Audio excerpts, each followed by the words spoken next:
The one commodity that is most valuable on this earth is time. Time to love, time to live. From the moment the human body is born, it begins dying. I can live with no responsibility whatsoever. The price I pay is that nothing matters. Or I can reverse it and everything matters. But I have to take the responsibility that's associated with that. And so if your life isn't everything it could be, you could ask yourself, well, what would happen if you just stopped wasting the opportunities that are in front of you? What is death? Is it the end? Or is it the beginning? And what is life? What is this thing we call life? What makes life so unique and so beautiful?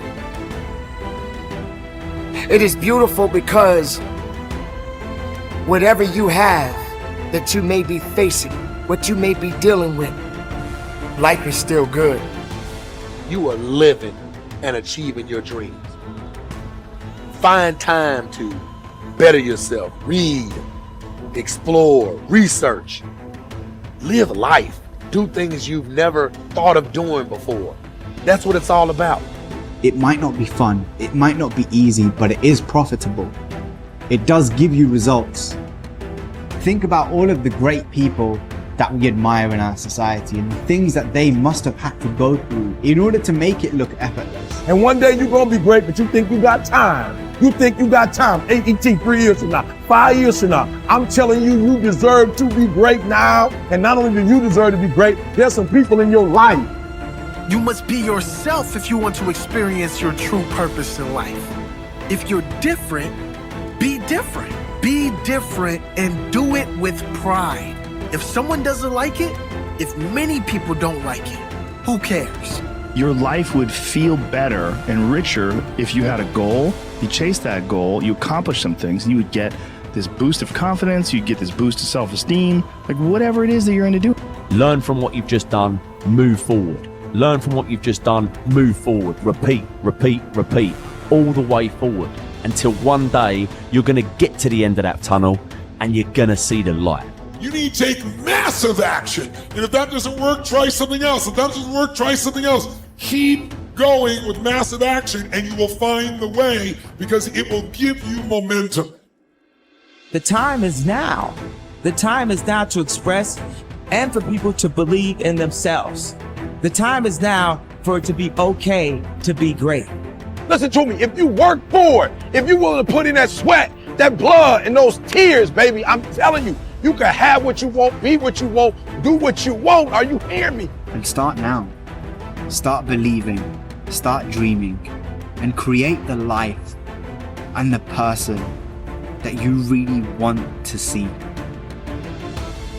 I think it's good to remember that if we just go along with the crowd, we won't wind up with much more than the wish that we could do it all over again, and as far as we know, you can't.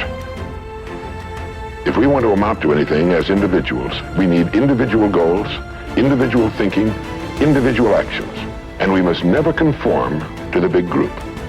We must love them, we must help them, we must serve them, because our whole success will depend on our ability to do these things.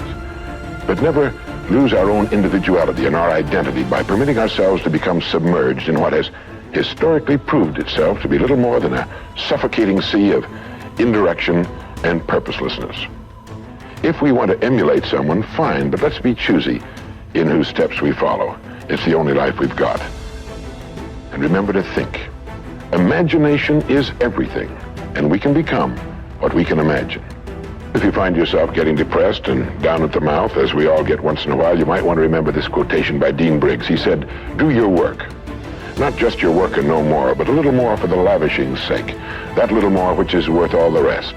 And if you suffer as you must, and if you doubt as you must, do your work. Put your heart into it, and the sky will clear. And then out of your very doubt and suffering will be born the supreme joy of life." Believe it or not, in an age when we've come to nearly deify leisure time, we've almost lost sight of the fact that virtually all our satisfactions, rewards will come not from our leisure, but from our work. And don't forget the strangest secret. We become what we think about. But if you want to begin to move into your own personal greatness, If you want to begin to really enjoy a happy, successful, healthy life, you've got to be willing to go against the tide. You've got to be willing to harness your will and say, in spite of this, I'm in control here. I'm not going to let this get me down. I'm not going to let this destroy me. I'm coming back, and I'll be stronger and better because of it. You have got to make a declaration that this is what you stand for. You're standing up for your dreams. You're standing up for peace of mind. You're standing up for health. You want it, and you're going to go all out to have it. It's not going to be easy. When you want to change, it's not easy. If it were in fact easy, everybody would do it. But if you're serious, you'll go all out.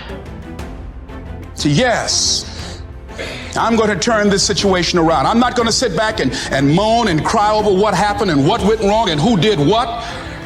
I'm going to do something about this situation. The way to transform yourself is through your work.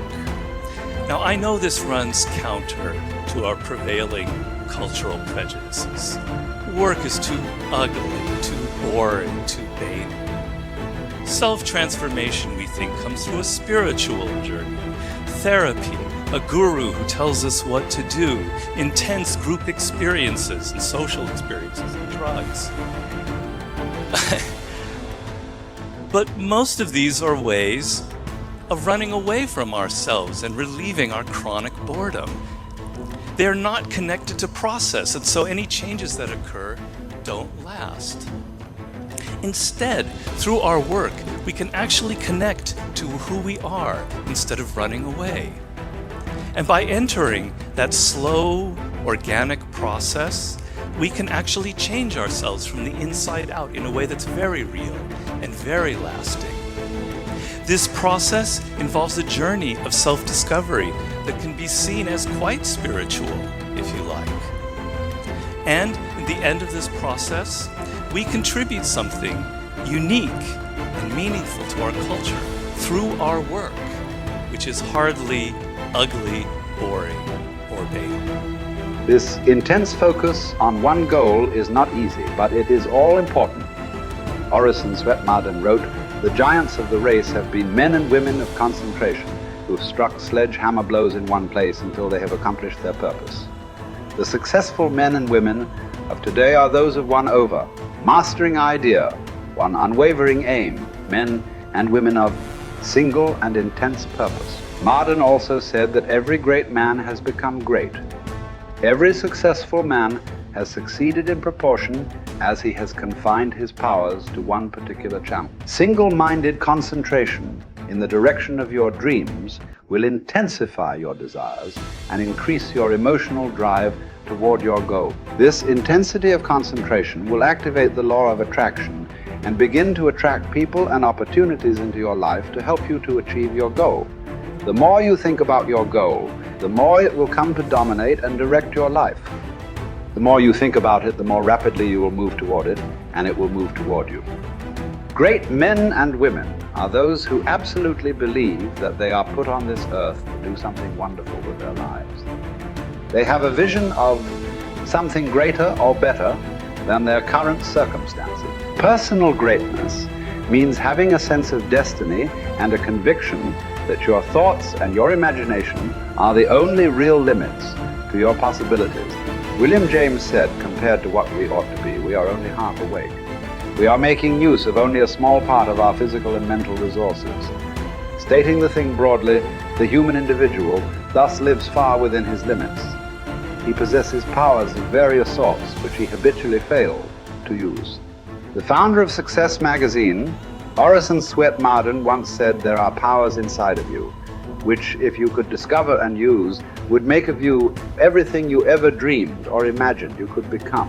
In a 5-year study of leaders reported on in his book, Leaders, Warren Bennis discovered that each of them consciously avoided the comfort zone by continuously setting higher goals. They never allowed themselves to become complacent. They lived their lives fully extended, always striving to be and do more. To develop unshakable self-confidence, you need to see yourself and think of yourself as a leader, and to do what leaders do. You need to stretch yourself toward the outermost boundaries of your potential. You need to set goals that draw out of you the very best that is in you. You need to work toward objectives that cause you to feel a sense of mastery and peak performance.